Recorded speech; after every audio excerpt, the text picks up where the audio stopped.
Bien plus petit qu'une aile de papillon, je fais trembler votre monde. Traitez-moi de tous les noms, Corona, Covid-19, fléau, accusez-moi de tous les maux. Viral dans la vie et sur vos réseaux. J'ai poussé plus de 3 milliards d'humains à être confinés. Invisible à l'œil nu, je suis pourtant devenu pour vous un gros problème, en germe, une grande catastrophe. Mais aussi un miroir grossissant de vos faiblesses et de vos forces, de vos dysfonctionnements. Vous n'étiez pas préparé.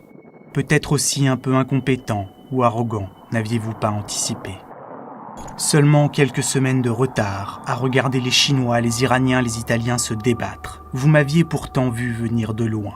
C'est pas comme si j'avais pas fait la une pendant 2 mois. On ne parle littéralement que de moi. Maintenant, il est trop tard, je me suis bien installé. N'ai plus besoin que de vous pour me déplacer. Restez donc les uns des autres à plus d'1 mètre. Quand je voyage, le monde s'arrête. Dehors, ne reste plus que ceux qui courent, seuls ou sans toit. Je vais sûrement un peu changer vos vies. Vous ai privé de sommeil, de liberté et donné à vos villes des aspects surréalistes. J'ai fermé vos marchés, assoupli vos règles de déficit budgétaire, fait dévisser vos places boursières, provoqué des paniques et révélé que beaucoup d'entre vous ont visiblement des problèmes de transit. Je donne même de la fièvre à ceux qui n'en ont pas, fait trembler de peur les puissants, vaciller vos systèmes, teste vos régimes et je tue. Voyez-moi comme votre épisode de Black Mirror. Et cette fois-ci, vous êtes dans le scénario. Car je m'affaiblis ou me renforce en fonction du comportement de chacun. Dans cette adversité, je vous oblige, vous, humanité, à vous penser unis contre un ennemi commun. Tous contraints de jeter toutes vos forces dans la bataille. Décidément, les héros d'aujourd'hui ne portent pas de fusil. Ils sont en blouse blanche, soignent, cherchent des vaccins, des armes pour me combattre, me ralentir. Ils remuent la terre pour vous faire manger, transforment et transportent vos denrées, vous apportent l'eau et l'électricité, ou sont tout simplement caissiers mal payés en première ligne et en bout de chaîne. Vous allez encore pendant longtemps entendre parler de moi. Il vous faudra de longues semaines pour me maîtriser, des mois, voire des années pour totalement m'éradiquer. Mais je le sais, mon heure viendra. Alors ma venue vous aura, je l'espère, appris beaucoup de choses sur vous. Car mes armes à moi sont aussi vos faiblesses. Égoïste et court-termiste, vos politiques n'ont pas été à la hauteur de ma petitesse. J'ai braqué le feu de mes projecteurs sur les fêlures d'un système de santé usé par 40 ans de réformes à base de tarification à l'acte, de politique du flux tendu, gel des postes, suppression de lits. Mais dites, du coup, on débranche qui ? L'État comptait ses sous, vous compterez vos morts. Une fois que vous m'aurez vaincu, pensez à mettre à mon crédit le fait que plus personne ne conteste ou ne critique votre hôpital public ou la recherche. Si j'avais des bras, franchement, j'applaudirais. De vos fenêtres, c'est ce que vous faites. Les vivas se font tout de même plus rares dans les beaux quartiers de la capitale. Car ici aussi, j'agis telle une loupe, pointant du doigt vos inégalités sociales. Les mieux lotis, qui se sont fait la malle, ont fui, se confiner au verre. Staying at home. Stay away from crowds. Quant à ceux qui étaient partis encore plus loin il y a longtemps pour éviter l'impôt, il semble qu'ils veuillent maintenant revenir pour profiter de vos héros. Les plus privilégiés nous posent aussi leurs questions, parfois stupéfiantes, pour savoir s'ils peuvent faire venir leurs femmes de ménage dans leur résidence secondaire ou s'ils peuvent rejoindre leur villa en France, depuis leur pays de résidence parfois connu pour ses pratiques fiscales peu agressives. D'autres veulent rentrer parce qu'ils pensent qu'ici, ils seront mieux soignés. Votre santé n'a pas de prix, mais je sais qu'une fois la bataille passée, à l'heure de demander des comptes, quand il faudra collectivement payer, vous saurez faire la distinction entre ceux qui sont allés au front et qui sont les héros, et ceux qui ne le sont pas. À moins que, vous, assis là, pas bougez, les quelques privilégiés, ceux que par la force des choses j'ai enfermés, et dont les vies pressées se sont arrêtées net. Vous qui passez tant de temps sur les réseaux, sur Internet. Si vous n'êtes pas entassé, que vous n'avez pas d'enfants hyperactifs ou de maris agressifs, alors peut-être pourriez-vous mettre à profit cette drôle de guerre, retranchée sur canapé, à lutter immobile, pour, de ce temps parfois libre qui vous est imposé, prendre un moment pour réfléchir. Voyez-moi telle une occasion, une chance, votre petit révélateur de défaillance. Mon arrivée brutale dans votre société mondialisée vous découvre profondément vulnérable, fragile. Et si la prise de conscience de vos faiblesses était une force, celle de se reconnaître dépendants les uns des autres, et concernés, donc responsables.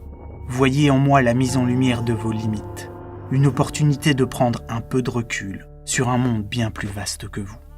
Vous n'obtiendrez de moi bien sûr aucune réponse, mais les sentez-vous doucement germer en vous ces remises en question. Prospérité, priorité, commerce, échange, protection sociale, service public, la qualité de vie, télétravail ou bullshit job. Qu'est-ce qu'un métier utile ? Qu'est-ce qu'un métier futile ? Ça ressemble à quoi une société qui monte ? Une société qui tombe ? Je ne m'inquiète pas pour vous. Je vous sais bien plus fort que moi. Contre mes maux, vous trouverez, je n'en doute pas, des remèdes. Vous sortirez vainqueur et vous pourrez vous applaudir. Mais une fois que je serai parti, ne baissez pas la garde. Je ne suis pas une parenthèse, mais un avertissement. Une forme de rappel à l'ordre et à l'humilité. Voyez-moi comme un test ou une répétition, le fruit pourri d'une tendance. Car que vous le vouliez ou non, ma venue est indirectement liée à vos modes de vie et de consommation. Déforestation, urbanisation et industrialisation ont provoqué la destruction accélérée des habitats naturels. Ce faisant, vous avez multiplié les contacts entre la faune sauvage et les humains, et ainsi favorisé l'émergence de nouvelles maladies. Et même si ces phénomènes d'apparition ne sont pas nouveaux, ils s'accélèrent. La question n'est donc pas de savoir si, en tant que fléau, je reviendrai, mais sous quelle forme. Je ne m'inquiète pas pour vous, sur le court terme. Moi, petit virus, par ma seule force, vous donne un peu de répit, de temps et l'opportunité d'anticiper, alors que toute votre société consumériste, constamment en mouvement frénétique, a posé un genou au sol. Que ferez-vous quand vous vous relèverez ? Vous allez recommencer à courir, dans cette fuite éperdue en avant, foncer à la rencontre d'un péril autrement plus grand et dangereux que moi. Je ne vous ferai pas l'offense d'en prononcer les noms. Écologiques et climatiques font depuis longtemps la une et vous en détournez les yeux. Ces désastres qui s'annoncent ne connaissent eux aussi aucune frontière. Avançant en silence, diffus, étalés dans le temps, ils gagnent en puissance chaque jour et frapperont partout. Sournois, vous ne les voyez pas comme vous pouvez me voir, car même si je ne vous touche pas directement, vous vous sentez concerné. Je suis là, maintenant, de l'autre côté de vos portes, concret. Avec ces crises-là, avec écologiques et climatiques, les distances de sécurité ne se mesurent pas en mètres, mais en centaines, milliers de kilomètres. Et le retard que vous avez pris pour les combattre se compte en décennies. Vos politiques, ignorant les alertes des experts du climat, feignent de ne pas entendre, de ne pas voir. Tout ça se passera plus tard, en dehors du court terme de leur mandat. Et je m'inquiète un peu pour vous, sur le long terme. Ces fléaux-là avancent masqués et annoncent des crises aux multiples visages. Ils ne vous empêcheront pas de vous faire des bisous. Autrement plus dangereux seront votre grande guerre à vous. Et lorsqu'il faudra se retrousser les manches, sans prendre de gants, pour affronter ces défis dont une partie de l'origine du mal vient de votre désir de toujours plus de bien, j'espère que vous vous rappellerez tous ces questionnements. Moi je veux rouler en SUV, moi je veux une grosse télé, moi je veux avoir un bon système d'éducation, de recherche et de santé. À l'issue de mon épreuve, de cette solitude imposée, vous aurez, je l'espère, pris le goût d'une société unie dans un effort commun. Et si les hommes se révèlent dans l'adversité, alors peut-être en sortirez-vous grandis, améliorés. Et au moment de faire repartir la machine, vous vous rappellerez que l'apocalypse, c'est vous qui vous l'infligez tout seul, tous les jours, tous les ans. Que cette calamité-là, comme beaucoup d'autres, n'est pas inévitable, mais fait partie intégrante d'un choix de société. Vous garderez à l'esprit le souvenir de villes devenues un temps plus respirables, et du chant des oiseaux, audible même à Paris. Pourquoi ne pas garder tout ça une fois que je serai parti ? Et dans ce bateau commun, à la dérive, pendant que certains écoperont, boucheront les trous, d'autres éprouveront le besoin d'une boussole, d'une direction qui donne envie d'aller autre part. Maintenant, quel sens on prend ? Comment faire des combats à venir des projets stimulants ? Construire une civilisation plus prudente, plus résiliente. Et quand les court-termistes vous diront « on ne peut pas faire autrement, il n'y a pas d'argent », rappelez-leur simplement les moyens titanesques que vous avez mobilisés pour venir à bout de moi, mettant à l'arrêt une partie de votre économie, vous privant de liberté pour le seul bien commun, et essentiellement la protection des plus âgés et des plus faibles, et c'est tout à votre honneur. Gardant en mémoire le souvenir jouissif d'une société unie qui, se rendant compte qu'elle va prendre très cher, se redécouvre ambitieuse et capable de faire ensemble.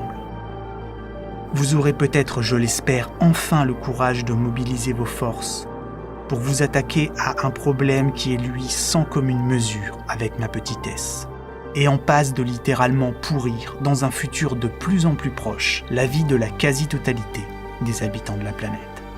Une fois mon cas réglé, vous ne pourrez, vous ne voudrez peut-être pas reprendre une activité normale. Ce cauchemar aura, je l'espère, changé un peu la nature de vos rêves.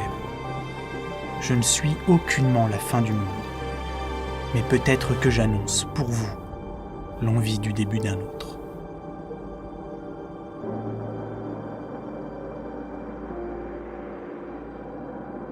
Pour vivre de cette activité, on dépend majoritairement de votre soutien, qu'il soit sur Tipeee, Utip ou via le bouton rejoindre. Mille merci à vous. Bisous, prenez soin de vous, restez chez vous.